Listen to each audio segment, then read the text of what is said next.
Hi, I'm Yinka, and this is The Hurt Locker, a podcast where we open a door into men's mental health. Come and go. Three passions, simple yet overwhelmingly strong, have governed my life. The search for love, the quest for knowledge, and unbearable pity for the suffering of mankind. Love and knowledge always brought me up to the heavens, but pity brought me crashing down to earth. Children in famine, victims tortured by their oppressors, old people a hated burden to their sons, and the whole world of loneliness, poverty, and pain make a mockery of what human life should be. I long to alleviate the pain, but I cannot, so I too suffer. You're listening to The Hurt Locker, the podcast that opens a door on men's mental health. And tonight's guest, we have none other than Adam Bloom. Adam, welcome to The Hurt Locker. Thank you. I love the way you said that, like everyone knows who I am. Well, listen, right. When Tim said to me, I've booked Adam Bloom, I said, what? But we'll get on to why I said what as well. Okay. Thank you, though. Thank you. So, Adam, welcome to The Hurt Locker. How's your day been today? Well, listen to this for a day. I bought a new small dining table for two, and I was putting it together. I've got no common sense, and it's quite straightforward. But I used the small screws where I should have put the big screws in the base, and I'm screwing the main tabletop from underneath it. I put two screws out of three through the tabletop. Yeah, that's a killer.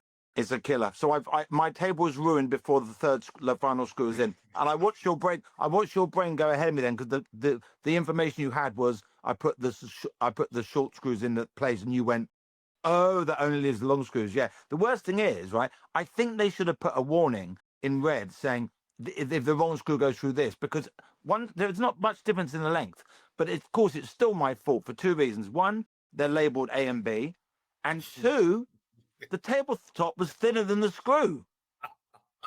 So what kind of idiot doesn't? Oh yeah, this will do it. So I've got a brand new table with two holes in it. Yeah, which every time you walk past it and look at it, you're going to look at it with total disdain. Yeah, well, here's the thing. I'm going to get a nice little tabletop cover, like a heat-resistant cover. They'll look like a circular one in the middle, because it's a circular table. And it'll be nice, and it'll coordinate with the chairs. But I'll know. You will know. That's I'll it. know. You're not fooling anybody. You will know. I will know. Schism as you walk past it every single time. It's like when you clean dog poo off your... Sorry to interrupt. It's like when you clean dog poo off your trainers as a kid. Doesn't matter how clean they are, you know there's been poo there.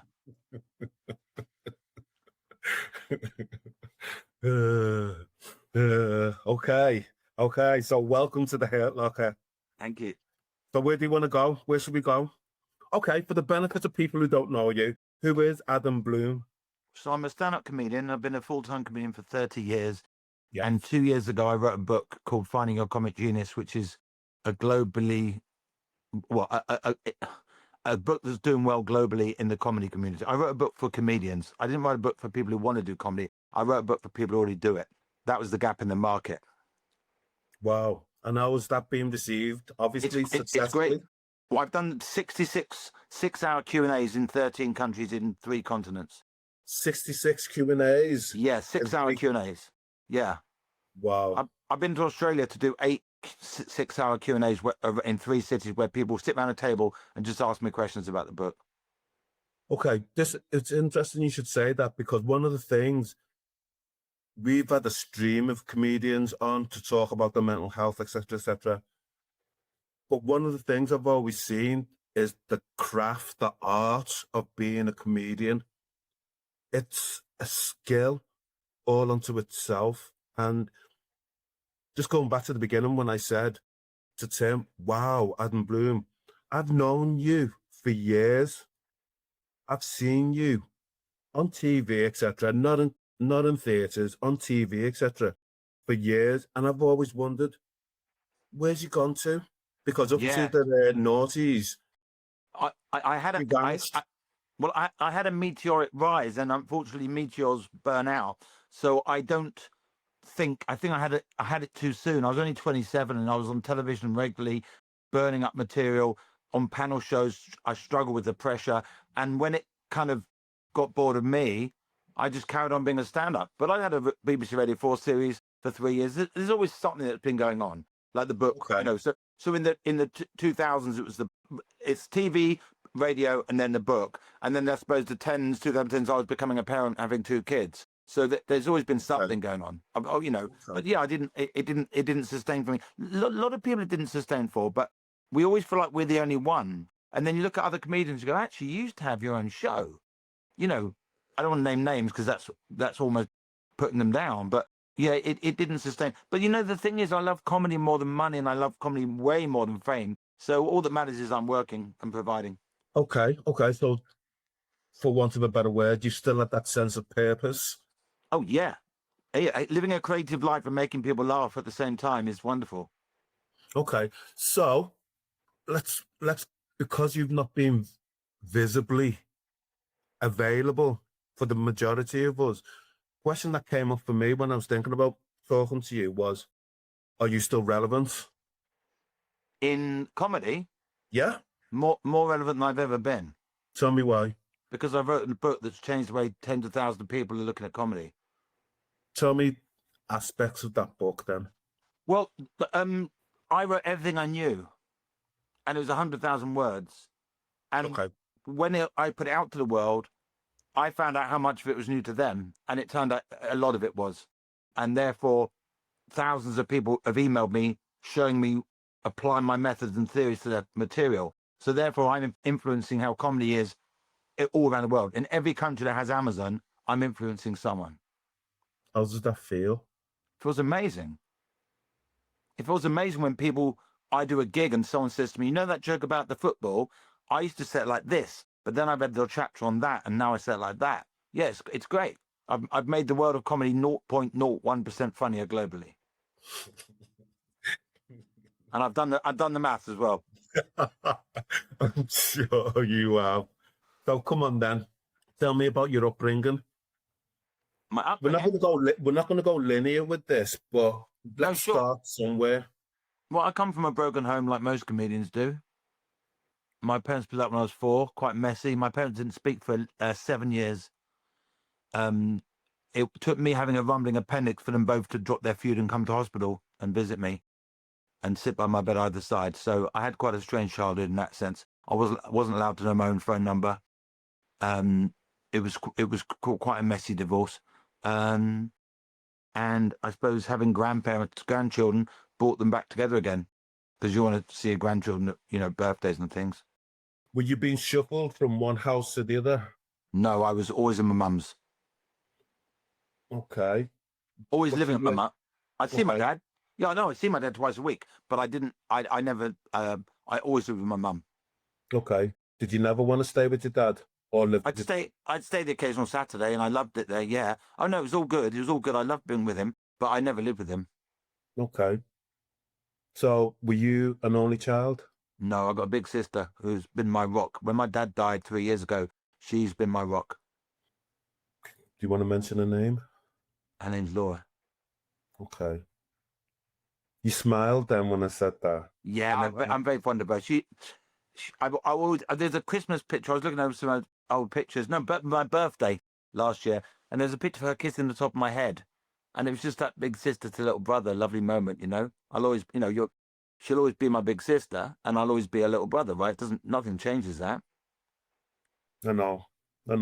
I agree. Just going back to something you said in terms of no longer being on television and all that. Did you experience burnout? Yes. In fact, when it started to fizzle out for me, my mum said to me, "Look, I'll be honest with you, I breathed a sigh of relief because you were not looking well. You were not sure coping with the press. You know, you're doing a panel show, 13 episodes, having to write new material to do in 2 recordings a day, and turning up knowing you haven't got enough stuff and knowing you're going to have to wing it, and the pressure of the world on my shoulders. If it happened to me now, I just sit back and go, well, I'll make it work. I trust my improv skills. I'll make it work." But back then, it happened rapidly to me. And also, being asked to do panel shows when you're a good stand-up, it's a bit like asking a runner to play tennis, because just because you can run for a ball doesn't mean you can hit it with a racket, right? And I just thought of that analogy, but that's actually a perfect analogy. No, absolutely. I'm going to have to be on my toes with you, it feels like, you know. I think you can eviscerate me without me even realizing. I've only come for the dance. You've only come for the dance. Okay. Okay. Can I dive in then? Mm. Because this is a mental health podcast and Sure. I'm feeling the energy of you straight away. What's in your hurt locker? I don't understand the question. Okay. Well, this is about opening the door on men's mental health, some of their struggles with their mental health, etc. So what's in your hurt locker? So I got bipolar, I got hypomania, and that's the low end, right? So there's hyper, manic, and then hypomanic. So I got the low end of bipolar. I'd have to take 2 strong mood stabilizers every day, forever, and they help me a lot. When did you receive that diagnosis? 44 years old. I'm 55, 44 years old. So for 44 years, you weren't aware of this. Yep. And also the diagnosis was brought on by stress. And when I think about my marriage failing with the pressure of 2 young children, I wonder if I'd have coped better if I was on medication, because I found parenthood with 1 child manageable. I found it with 2 very stressful, very stressful. I know when people have a 3rd child, I don't get it. I don't get how people can cope with that. But everyone copes differently with things, right? I can stand in front of 1,000 people and not be nervous, but I can't. But I can't be living with 2 young children and not be stressed. Of course. How does it feel that I can talk about my own experiences, but how does it feel not being there full time for your children? So moving out my house was not living with my children. It was the most painful thing I've ever gone through by a mile. I used to wake up every morning literally feeling like I'd been kicked in the stomach. The actual hurt. Because if your heart's in their heart, then you've had your heart ripped out. That's a good way of putting it. That's a good way of putting it. How have you coped? Well, time. I mean, I feel like inside, though I'm a fun person and everything, I feel inside I'm like a Vietnam veteran with a 1,000-yard stare, but I've managed to cover that stare up with happy eyes. But I do not. When I've got friends who've got problems with their partners, not normally male comedians, and I say, listen, you do not want to not live with your children. Do whatever you can. Get marriage guidance. Talk about it. Move out for a few weeks to settle down or whatever. But you do not want to split up with the mother of your children.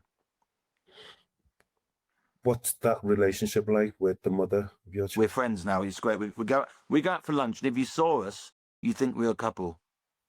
Because I made sure that I didn't go through I made sure I didn't put my kids through what my dad and mum ended up putting me through. And my mum would say she had no choice. But my point is, the outcome of my parents' divorce made me not see my parents together for 7 years. So I made sure my kids see their mum and dad laughing and joking in restaurants. It took a while, but that was my raison d'etre.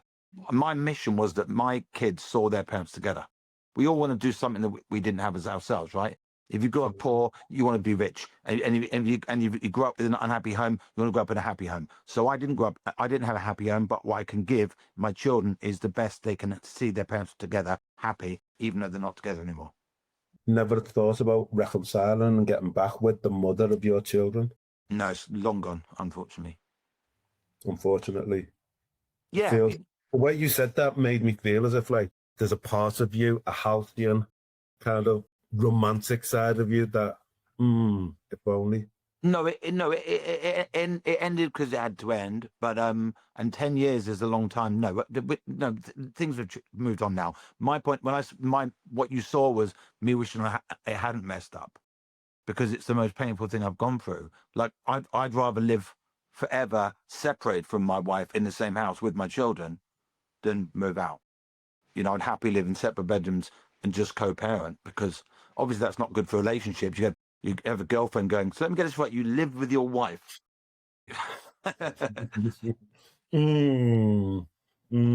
Does it ever, does it ever worry you being I'm not saying, yet I am saying, because you're not there 24/7, does it ever feel like you're an absentee father? Because you can't get up in the middle of the night and attend to their needs and all of that. No, but they're 13 and 16 now. Okay, So well, they're quite independent. I mean, my eldest daughter's 16th birthday, I said to the mum, when am I going to see her? And she said, I'm not even seeing her. She's with friends.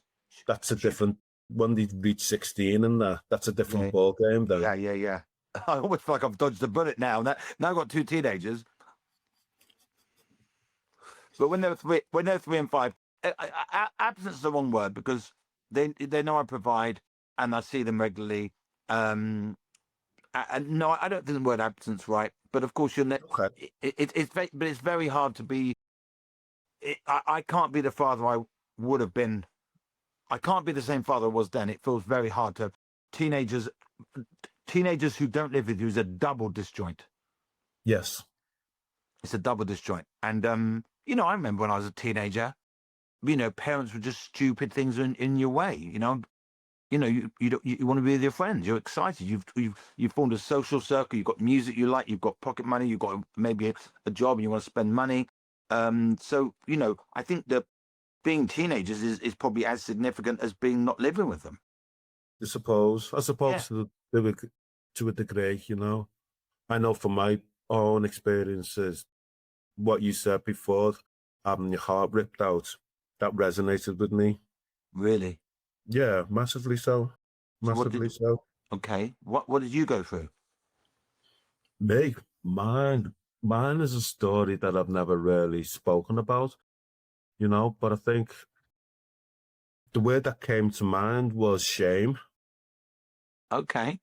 because there wasn't a permanency of being 2.4 children in a relationship, being constantly there and all that, not being able to see them as much as I would have liked.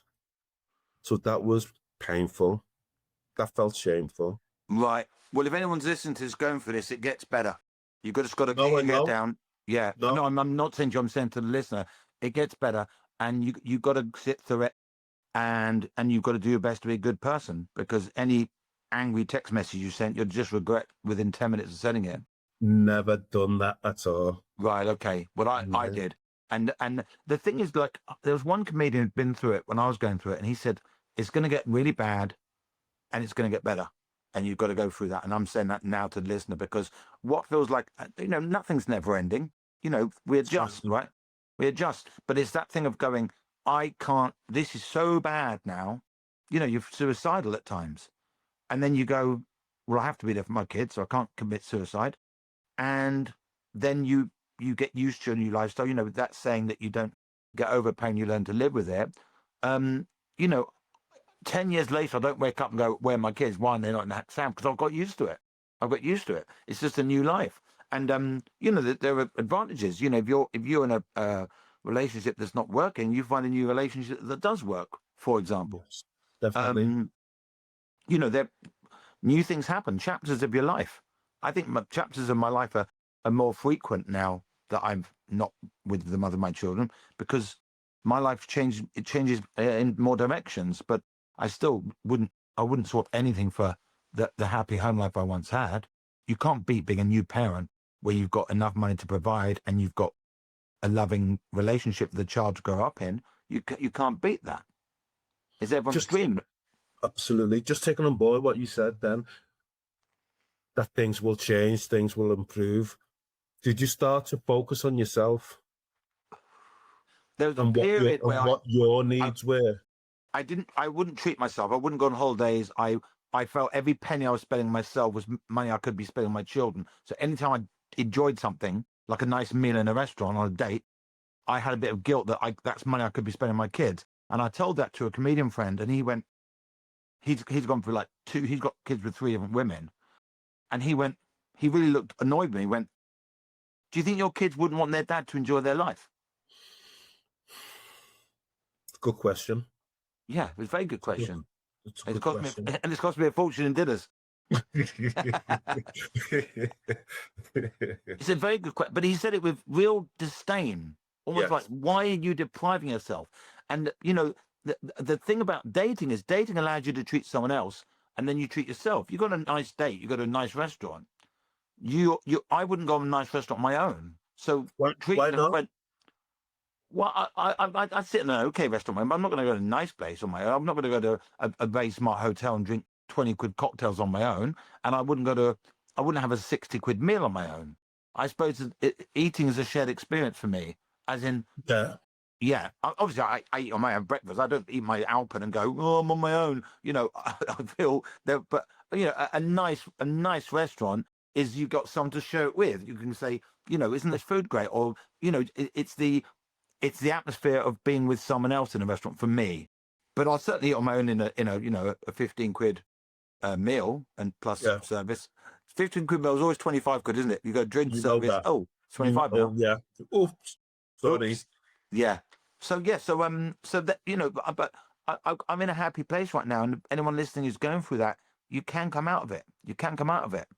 But life's ups and downs, right? There's a Beastie Boys line, simple line. Life comes in phases. Take the good with the bad. 100%. How long did it take you after splitting up with the mother of your children to start dating again? About a year. About a year.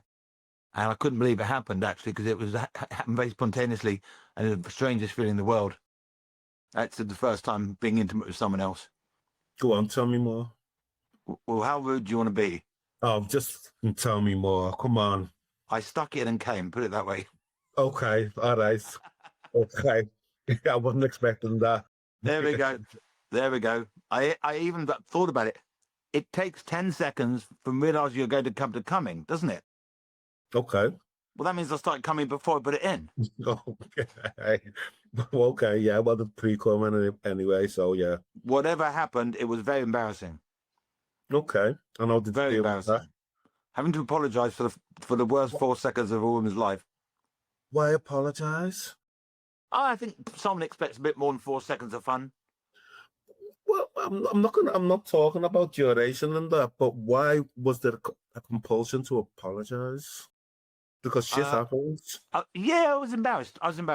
Because no, there's a sex is a masculine and feminine thing combined if it's heterosexual sex, right? So you're being a man for them, and there's nothing less man than lasted 4 seconds in bed. It was interesting the way you said being a man and everything that entailed. You know. Well, I don't know. You know, I don't know if some women like feminine men who are very submissive in bed. I'm sure there's different types, but generally the women I've connected with like being treated like a woman by a man. You know, you're the strong man picking him up and carrying around the room. I'm only 5'7", by the way, but I make up. Oh dear. I married someone 2.5 inches taller than me. On the wedding cake, her picture, her cake was bigger than mine. You know what? Go on. I'm listening to you. I'm feeling this warmth, this energy in there. And at the same time, because I've experienced it with other comedians, and you've alluded to, not being with your children as much. But what else makes you sad? Suffering in the world. I was talking to someone about this today. I don't watch the news because it upsets me too much, and that looks like I'm being selfish, but I'm not. I'm burying my head in the sand. It's not narcissism. It's not self-absorbedness. Okay, stop. I say this as a therapist. I say this all the time, and I genuinely mean it. But as an educated individual, what is a narcissist? Because every time I hear that word, I always feel as if nobody's giving me the full 100% answer. It's probably one of those words that people use without fully knowing it, and I'm going to have to expose myself. But narcissistic qualities or characteristics is when you're only thinking about yourself. You can't see things from other people's perspective, right? Okay. Or that starting to sound like sociopathic. So I said all self-absorbed. So let's park narcissism. Someone who's self-absorbed watches the news and goes, yeah, but what about me? It doesn't affect me. I don't care. And it's because I care so much I don't watch it, because I hear a horrific news story and I think about it all week, and I'll talk to myself by thinking about it. I try not to think about it, but the little devil goes, think about it, and then I'm torturing myself. And other people's suffering. I mean, the idea that people think they'll be happy if they're rich is so stupid. First of all, all the people around you will die. All your parents will die. Your friends will die. People will get sick. People will have miscarriages, and you'll know those people, and your money doesn't change that at all. And if you're rich, you've got the power to help those people. You walk past a homeless person, you've got the power to house them. So I don't think I would do well with money, because I'd end up feeling so guilty that I've got it. And so the idea that people think they'll be happy if they're rich is so stupid. I mean, a rich person still walks past a homeless person and feels bad for them. Or ignores them. No, but my point is, if you have empathy and then you have money, that's not going to make you happy. As long as you have empathy, you'll have sadness. There's a Bertrand Russell quote that I can do almost verbatim. Go on. 3 passions, simple yet overwhelmingly strong, have governed my life: the search for love, the quest for knowledge, and unbearable pity for the suffering of mankind. Love and knowledge always brought me up to the heavens, but pity brought me crashing down to earth. Children in famine, victims tortured by their oppressors, old people a hated burden to their sons, and the whole world of loneliness, poverty, and pain make a mockery of what human life should be. I long to alleviate the pain, but I cannot, so I too suffer. And that's why he was a fucking brilliant philosopher. Unbelievable. He's Stephen Fry's hero. I had books on him years ago. Did you? Yeah. Yeah. My dad said once someone said to him, "Are you prepared to die for your beliefs?" He went, "No, I might be wrong." Isn't that great? But that quote, he encapsulated the fact that you can't fully be happy because you know someone's suffering. 100%. It's the body politic, isn't it? It's like when you hurt your finger. It affects your whole being, even as small as what it is. So when I see suffering around the world, how can the rest of the world be happy when there's suffering that's going on? Yeah. It can't be. I remember the Comedy Store was like, as a new comedian, it was my dream to play the Comedy Store. So I did an open spot there. They said, come back in 6 months, did an open spot. And when I got in, I came off set. I had a really good open spot, unpaid 10-minute gig. And the boss said, come in my office. He said, have you got your diary on you? And that was the best sound in the world. And I walked out the Comedy Store with my first paid gig there, 24 years old. And I was buzzing like mad. And then I got to Leicester Square Tube, and there was a homeless old man on crutches with plastic bags for shoes with elastic bands holding them up tight.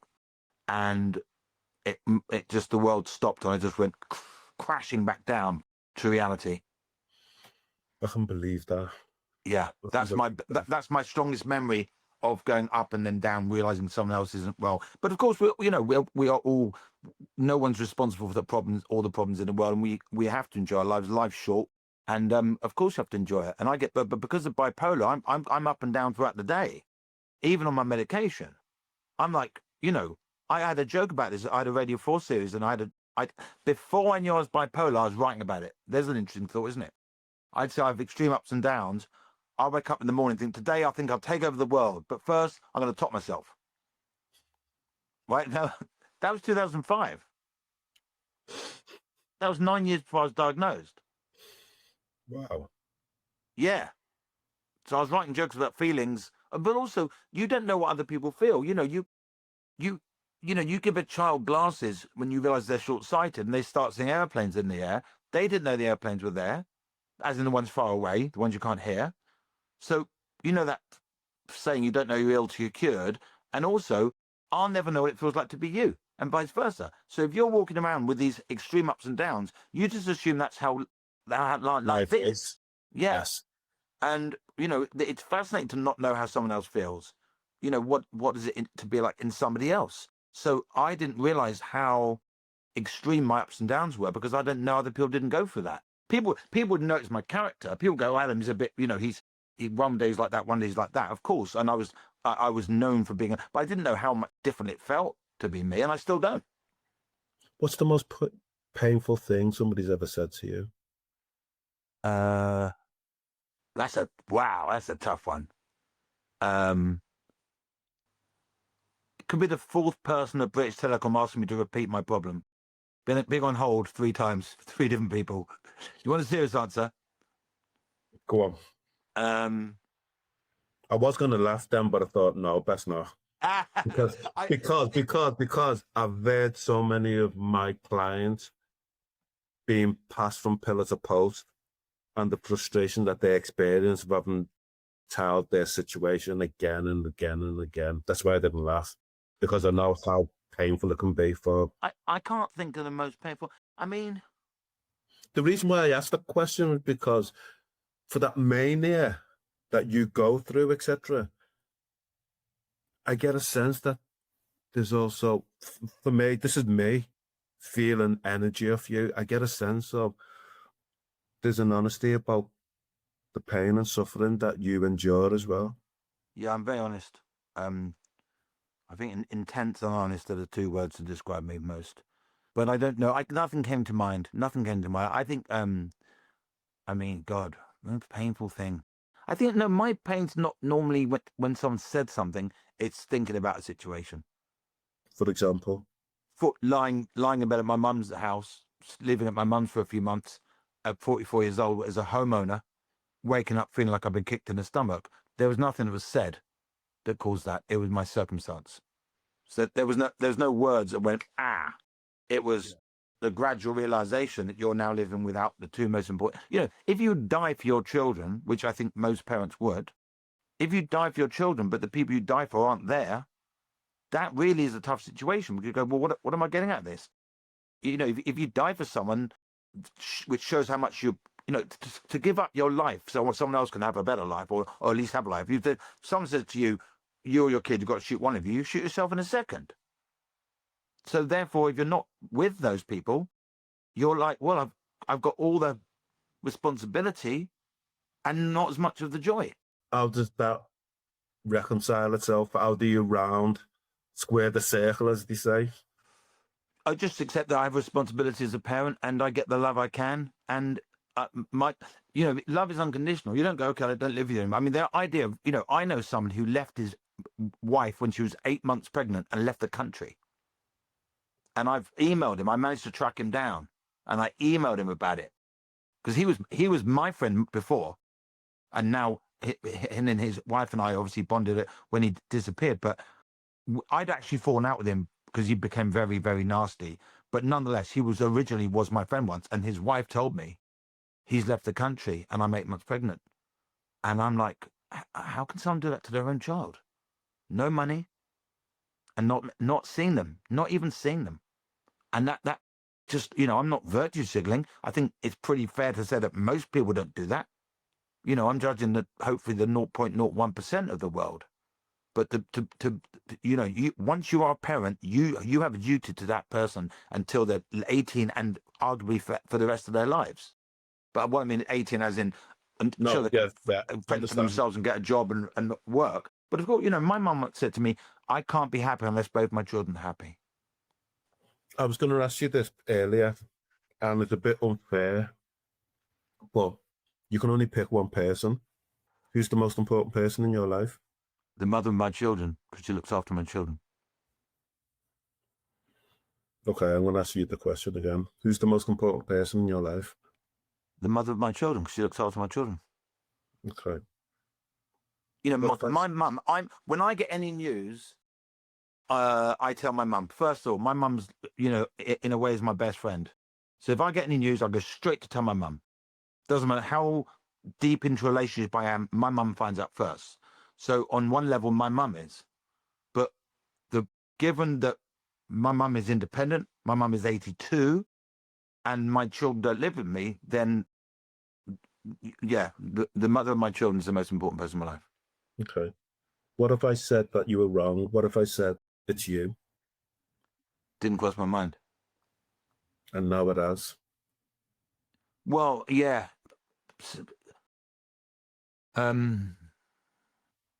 I just think as soon as you're a parent, you have to take that shift away from yourself. I still have fun. I like my life. I've recently started going on holiday. I didn't used to take holidays. I've recently started going on holiday. The reason why I say it's you is because, as I always say, you're the expert of you. You know what makes yourself happy. You know what makes yourself sad. And only by attending to your needs first and foremost can you be fully there for the people who you love and care for. Like put the gas mask on yourself first. Absolutely. And it's a way of modeling to those who are important to you how to be. Very good point. I know that there are some cultures where the man eats first at the table, the food, when their food comes in, rather, Yeah. the man eats first because he's got to be strong enough to go out and provide for the family. Mm. So there are cultures where the man puts himself first, so he's strong enough to go and hunt or work. Okay, but regardless of those cultures, could you embrace that for yourself, that you're the most important person in your life? It's hard to do because I've programmed myself differently. But and also it depends where we're saying important. I mean, yes, I have to have sound mind to be able to work to provide for my kids. So if my mental health got so bad I couldn't work, or I stopped being funny, or I started drinking. I don't drink before I go on stage ever. Like, I love a drink, but I don't drink before I go on stage ever. So if I got to a stage where I was drinking in the daytime and not getting booked and having bad gigs and being cancelled, then yeah, that would be a case I need to put myself first so I can provide. But it's still the byproduct to put myself first is still because I'm putting other people before me. I don't put myself first so I can have a good time all the time. No, it's not. Yeah, I get that. I get that. And when I pose that question, it's not to shoot you down if you don't give me the answer that I want, etc. But it's just to perhaps change the dial a little bit and look at it from a different perspective. I like it. I like it. So you're going to see me tomorrow wearing really expensive clothes. He's got That's that's not going to happen. That's certainly not going to happen. You know, I've said it before and I'll say it again. I like your energy. Thank you. Likewise. You know, you alluded that you mentioned the word before, and I'm going to ask you, have you yourself ever experienced thoughts of suicide? Yes. Yes. Talk to me about that. So there's a line in my stand-up that's very popular, and it comes from a true thought. I said when my first not living with my children, I was suicidal, and a friend said, "You can't commit suicide. What if your wife died soon after you?" I thought, God, you're right. I wouldn't want to miss that. Right.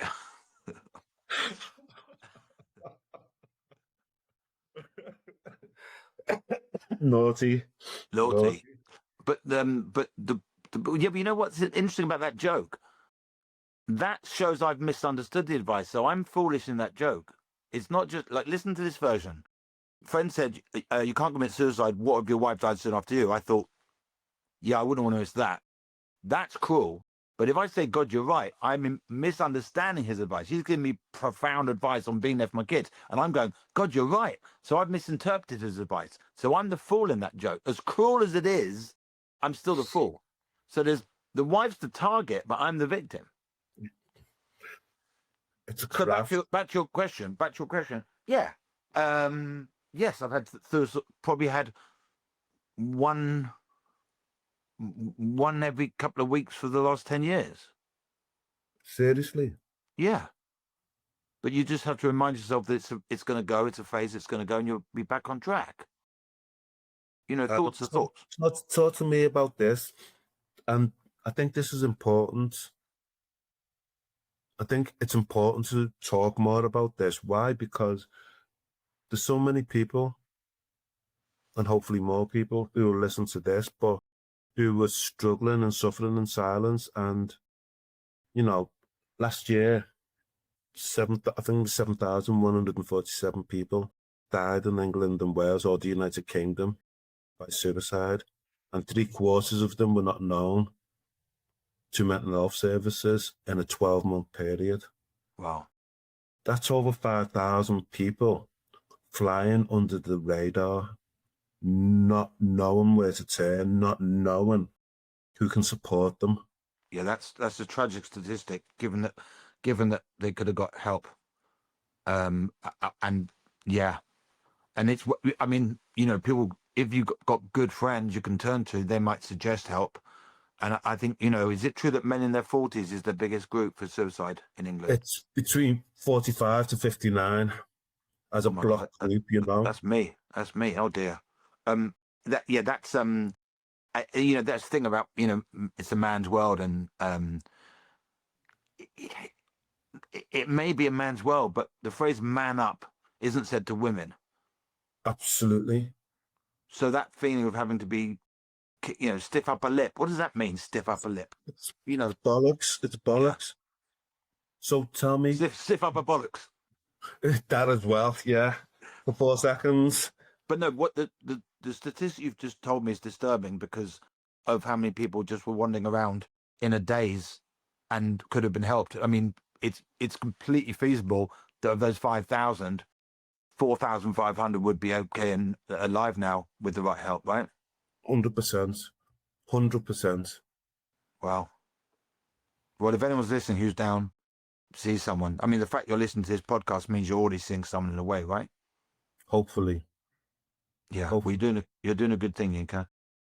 I try. So is Tim. So are you being on here, the Hurt Locker. But you say every couple of weeks. How do you manage that? I remind myself how lucky I am. I remind myself of my responsibilities to my friends and family and children. And then I also remind myself how hard other people's lives are who get through it every single day. Okay. You know, there were people who would kill for my life. And there's me thinking about this and thinking about that. Thinking about holding my table, for example. You've got to laugh that off, right? It's the hole in the table. At least I've got a table. At least I've got food to put on the table. Yeah. You know, I mean, that hole in the table was also the annoyed with myself. What a stupid mistake that was. But nonetheless, you know, there were people who would kill for my life, and there were people in other countries who would kill for anyone's life over here. Absolutely. And corrupt police systems in other countries, and corrupt governments, and people who lose custody to their children because their partners bribed a judge in other countries. You know, people complain about the police over here. We've got it very good. I can see sometimes. I don't know. I just saw through your eyes sometimes why you don't listen to the news, why you don't watch the news and all that. Is there a part of how we live? I'm talking micro as well as macro, how we live around the world that gives you hope, that gives you optimism that things can improve, because this onslaught of what we're seeing in the media at this moment in time, and I'm going to have to say, a corrupt media at that, you know, it's a biased media. Countries are always going to fight, aren't they? That's been going on since the beginning of recorded history. Rich people will always be greedy and want more wealth. The idea that, you know, someone's a billionaire but they want to have 10 billion. You know, the second richest person in the world probably isn't happy until they have more money than Elon Musk. I don't know who the second richest person in the world is. But I know if you're the richest person in the world and then you stop being the richest person in the world, it's very possible a part of you is going to go, I want to fight back. You know, people with second homes want a third home. People with one yacht want a second yacht. Does it anger you? I've never aspired to be rich. Like when I started making money as a comedian, and I made enough money to buy a nice flat in central London. But when I was making money as a comedian, the money was a byproduct of doing what I loved. Yeah. You know, there's never no. The author of Catch-22, I can't remember his name, but he was at a party with some really, really rich business person, and someone said, how do you feel that in the last week he's made more than your books made you? And he went, yeah, but I have something that he hasn't got, enough. So I think that greed isn't something I've ever understood. Greed for laughter, wanting more gigs, more laughter, that's my drug. But the idea of rich people wanting to get richer, I think you're never going to be happy, because if you've got that beautiful big house and you want another one and another one or a bigger one, you know, I know rich people with big houses who sold and got bigger houses because they've got enough money to get a bigger house. You go, how many rooms do you need? There's only one of you. What gives you hope? I thought I saw a glimpse of a smile then trying to permeate. What gives me hope? Better days ahead. But I'm, you know, writing a book that's taken me around the world, and even to cities and countries I've never been to. After 30 years of traveling the world as a comedian, I'm visiting new places, and I'm very grateful for that. I'm very grateful for that. It would be crazy to not be grateful for that, because it's a life-changing experience 30 years into a career. Not many people have a complete shift 30 years in. No. And, you know, any comedians listening to this, you know, if the industry's not reaching out to you, you got to do something else. As in, you got to create a new thing. I don't mean change your persona. I mean put a new format to sell it in. And for me, it was the academic side by explaining comedy rather than doing it. Okay. I'm a more successful author right now than I am comedian. Okay. I'm smiling now because I'm thinking academic side of you, the academic side of comedy.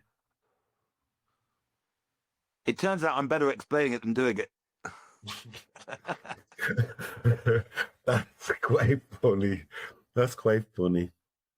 Well, there are better comedians than me that can't articulate why they do what they do. Jim Jeffries, Australian comedian Jim Jeffries, sells out stadiums. Yes. And I was backstage at one of his big gigs while I was writing the book, and I said, did you know you're a very unusual comedian because you're high and low status at the same time? He went, no, I didn't know that. But he doesn't need to know it, because what he does is good and it works and people come and see him. He doesn't need to know his high and low status, but he's a very, very, very rare comedian. Because most comedians who preach about how the world is and how it should be, they're winning all the time. Bill Hicks, Bill Burr, Dave Chappelle, Chris Rock, apart from Tambourine, won that special when he talked about failing. But these are people who parade the stage like, you know, they're like caged lions, and they're telling you what's wrong. Chappelle puts his foot on the mic, the speaker. He's more laid back. But Chris Rock's pacing up and down, telling you what's wrong with the world. He doesn't tell stories in the same set where he's talking about what's wrong with the world and how he's got the answers about how he's failing in life. Whereas Jim Jeffries will tell a story about getting things wrong in the same show where he's telling you what's wrong with the world. And that's very interesting. Okay. Tell me more. Why is that interesting? Because he's your thick mate down the pub who drinks too much but occasionally says something profound. Okay. Whereas most preachy comedians never fail. They just have the answers, and there's an arrogance to having the answers. So look at you up there telling what's wrong. You're so perfect. You're so perfect telling us what's wrong with the world. Like you know everything. But we know that's not true. No, but sure, but they don't show any weaknesses. Okay, so I'm just thinking now, if I had a checklist of things that you can't do as a comedian, being vulnerable is not one of them. Being vulnerable is for me is the most important thing. No, vulnerability is a very, very important thing. Vulnerability is what makes you warm to comedians. And the reason I love Chris Rock, but he's not vulnerable. But vulnerability is a major part in, here we are. Vulnerability is a major part in a lot of comedians, but not all comedians. But vulnerability is definitely, but for me, there's a fragility to what I'm doing, and that makes me vulnerable. No matter how super confident I'm on stage, you can see there's a child in me that's lost. And that's where the audience mothers me. And that vulnerability is vital to me. But Bill Burr, as far as I know, doesn't show vulnerability. He's just saying what's wrong with the world. And like someone's watching this, I go, no, natural, that's special. He said this and this. I don't know his stuff very well, but every time I watched him, he's swaggering around the stage going, I've got it all right. I worked it all out. And I think Chris Rock's probably the only comedian who's not vulnerable that I warm to. For example, Michael McIntyre is smug, ex-public school boy. I can't stand him. Sorry, yeah. I'm going to put it out there now. Yeah. So he's a smug, ex-public schoolboy in a suit. But you know why the public like him? Because he's vulnerable in his act-outs. When he tells you he can't get his kids ready for school, he goes to a buffet and sits down and gets straight up again to get the food and wastes time sticking his bum on the seat just to stand up again. He's failing with everyday life. Now, I don't warm to McIntyre's comedy. He divides the country, doesn't he? He's the most Marmite comedian I've ever known. But the point is, he's an extremely skilled comedian, not my cup of tea. But the reason Michael McIntyre is loved is because in his act-outs, he fails. Okay.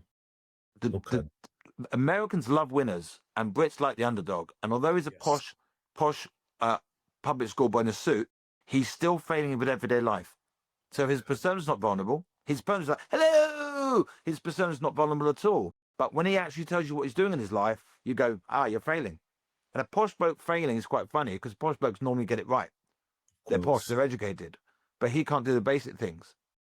And it took me a while to work out why he was so successful, because I'm like, how can someone so self-assured be loved by the British public? And then it hit me. His act-outs are vulnerable. Okay. I'm getting reeled in by you. You know that, don't you? Well, I wrote a 26-page chapter on status. Wow. Yeah. Okay. I once read a Michael McIntyre joke by Kathy Burke in The Guardian. Was asked, tell me a joke, and she said Michael McIntyre, which I thought was hilarious, but it didn't So it's land in with me. print. It's in print now. It's been in print in The Guardian years ago. It's very dangerous printing jokes, though, right? You haven't got the timing. I mean, the worst thing is when, like, Jimmy Carr offends somebody and it goes in the papers, and over breakfast, someone goes, "Is this funny?" And they read it out. Well, of course, it's not funny when you read it out in a pissed off mood. Of course Yeah. not. But if you're 40 minutes into Jimmy's gig and you're in tune with what he's doing, and he does a joke about a taboo, they're there to hear shocking comedy. They know what they're going to get. They're They in like it. tune.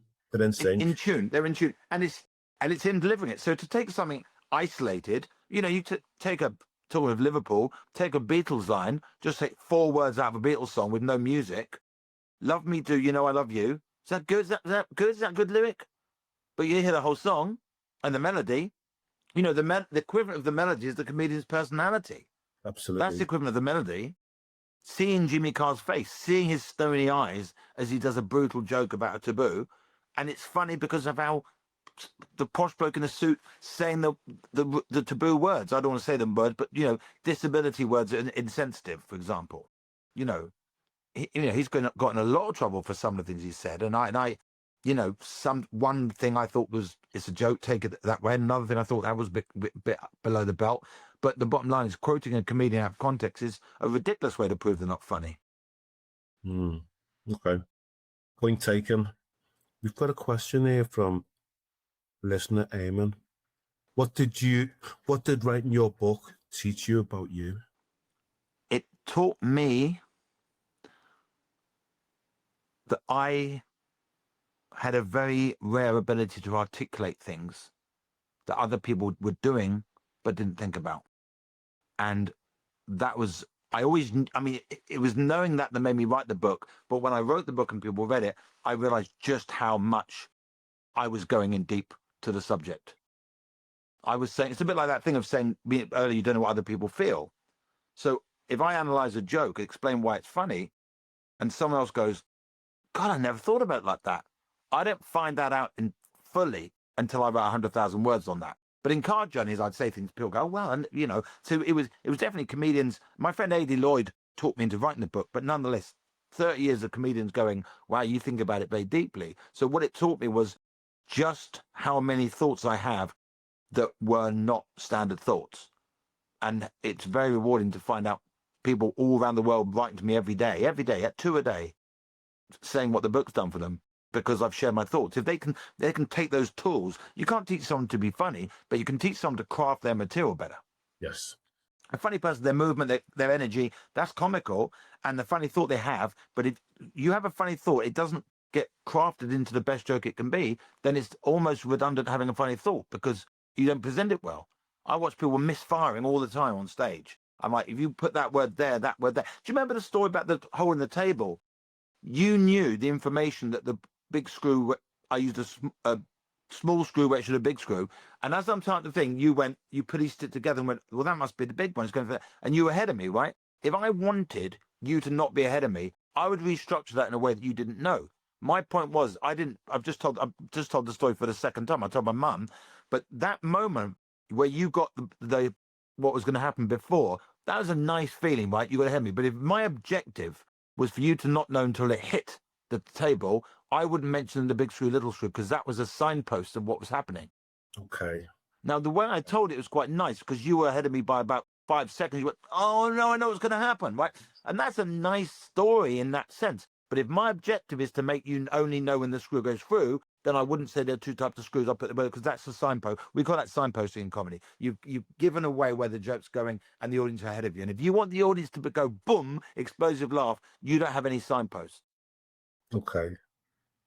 Okay. So a comedian could write a bad joke that's got a great idea in it, but it's not a great joke because they haven't crafted it properly. So the genius, the genius was the moment where the funny thought is talented person having a funny thought, but you can apply the genius to crafting it, and I'm giving people the tools to do that better.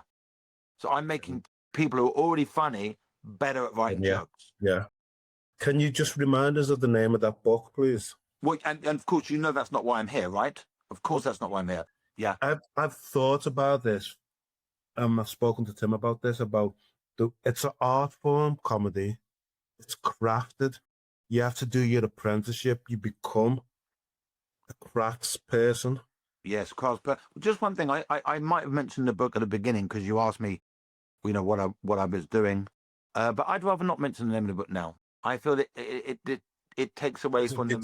Does it detract from us It where we're detracts from going? what we talked about. Yeah, we talked. Okay. Yeah, but I appreciate you mentioning it. But yeah, what I'd like people to take from this is, if you think maybe you've got bipolar because you're having extreme mood swings or highs and lows, or you're getting irritated very quickly over nothing, go to a doctor. I went to a doctor. The doctors took me to a specialist, and the specialist diagnosed me. And then I had various different combinations of medication until he felt we got the right one. He was experimenting, a little bit of that, like a chef almost.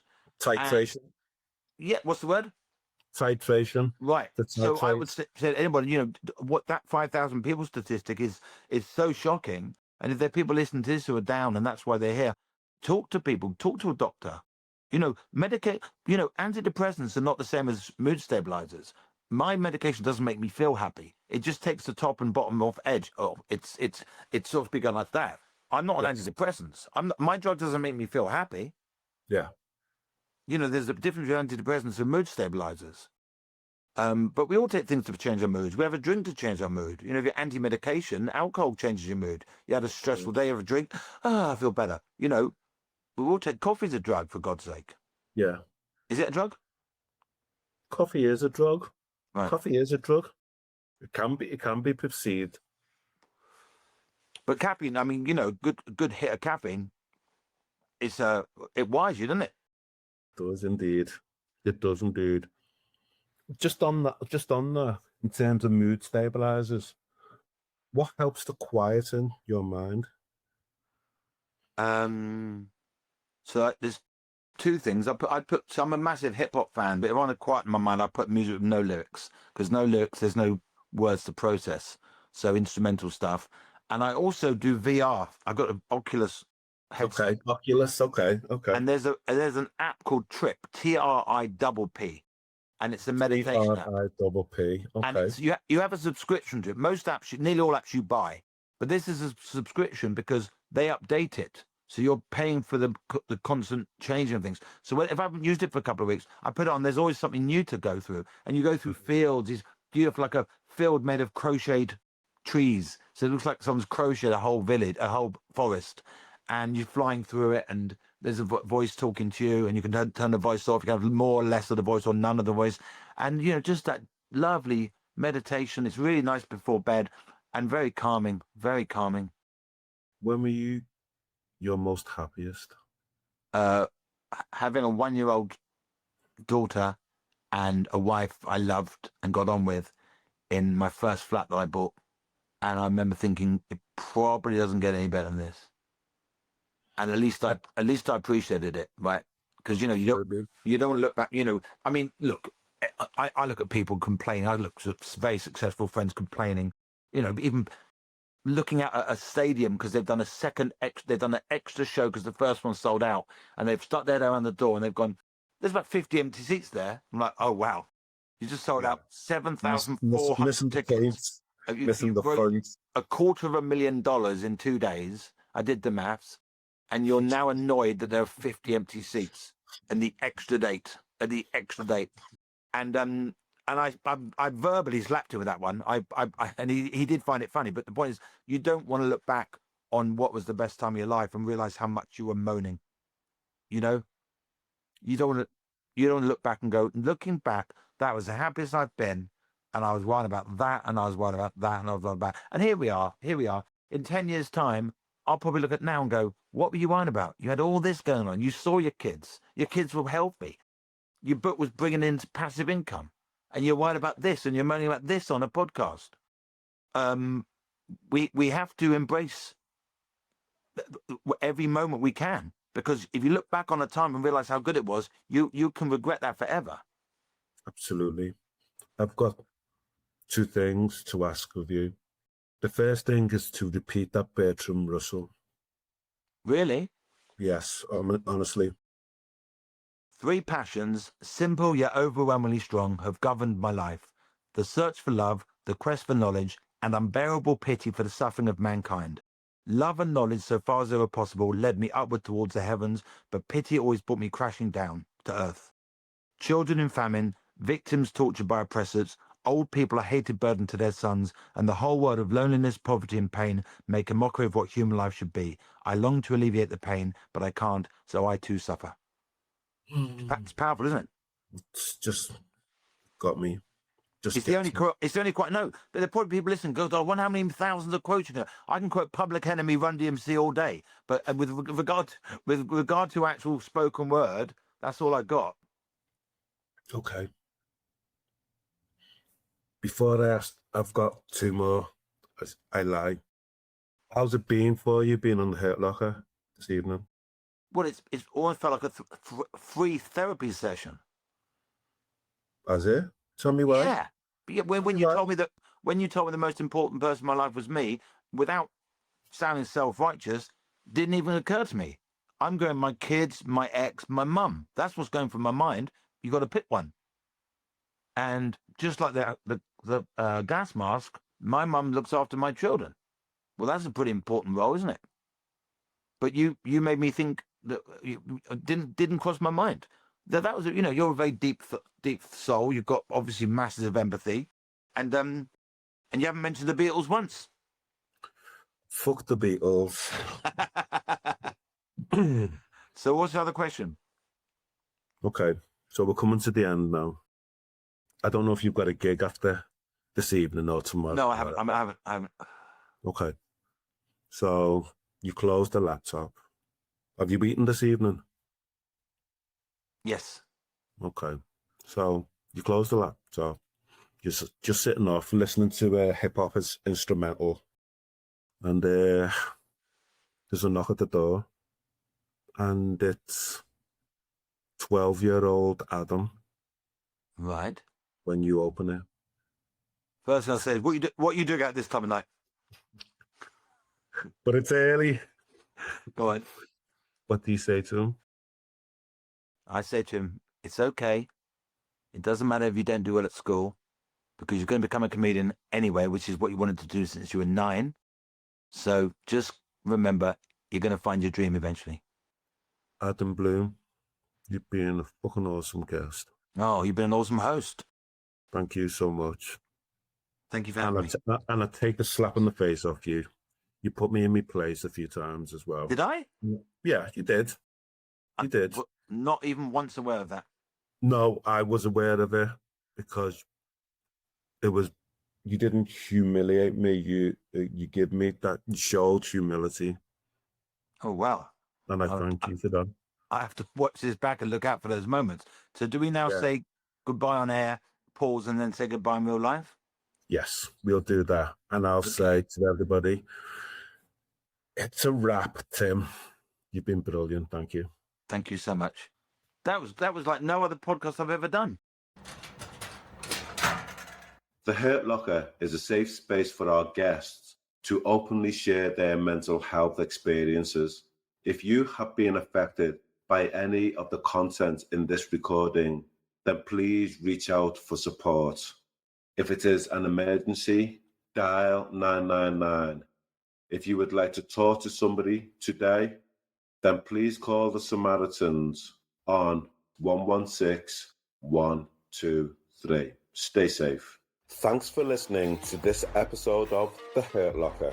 Please give us a rating or share with another listener. You can also follow us on Instagram and Facebook at The Hurt Locker Pod.